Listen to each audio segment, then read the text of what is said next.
Halo semua, perkenalkan saya Ratu Tiara Batara dengan NIM K1A1222065. Kali ini saya akan menjelaskan tentang pinna carnea. Apa sih pinna carnea itu? Mari kita bahas bersama-sama.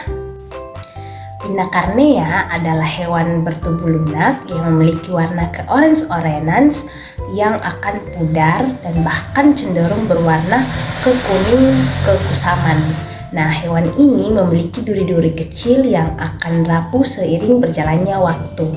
Nah, pinna carnea ini di bagian anteriornya akan tertanam ke sedimen, sedangkan bagian posteriornya akan kelihatan atau mencuat ke atas permukaan laut yang memudahkan filter feeding. Kerang ini berbentuk seperti kapak namun tidak simetri, kira-kira panjangnya 10-12 cm. Adapun klasifikasi dari pinna carnea ini berasal dari domain Eukaryota, dari kingdom Animalia, dari filum Mollusca, dari kelas Bivalvia, ordo Pteridida, filum Cnidaria, genus Pinna, dan spesies Pinna carnea. Pinna carnea hidup dengan menancapkan dirinya di bawah sedimen pasir sebanyak 2-3 cm dari bagian anterior tubuhnya. Lalu di bagian posteriornya akan terekspos ke dalam perairan yang memudahkan untuk proses filter feeding.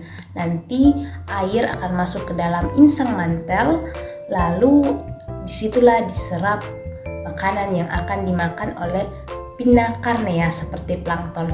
Lalu jika terserap lumpur ataupun kotoran-kotoran lainnya, maka akan dikeluarkan dalam bentuk pseudofeses.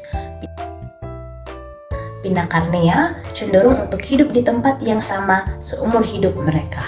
Daerah yang terkenal dengan populasi pinna yang banyak ada di Teluk Persia, di Kepulauan Maldewa, Laut Barat, dan ada juga di Portland, Paris, Jamaika.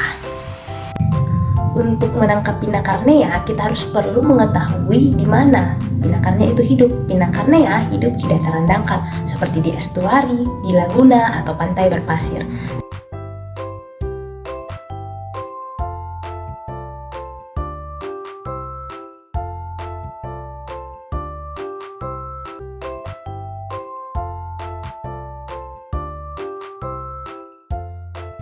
Ternyata pinna carnea memiliki potensi untuk dikembangkan sebagai sumber daya karena memiliki berbagai manfaat dari segi ekologi maupun dari segi ekonomi. Dari segi ekologi dapat kita lihat bahwa pinna carnea berfungsi sebagai filter feeder sehingga dapat mengurangi polusi di perairan. Lalu dari segi ekonomi, yang pertama yaitu dapat digunakan sebagai bahan pangan, lalu yang kedua itu dapat digunakan sebagai bahan aksesoris dan dijual. Karena yang kita ketahui bahwa cangkang pinna carnea memiliki warna yang cantik yaitu ke orange ataupun ke kuning-kuningan.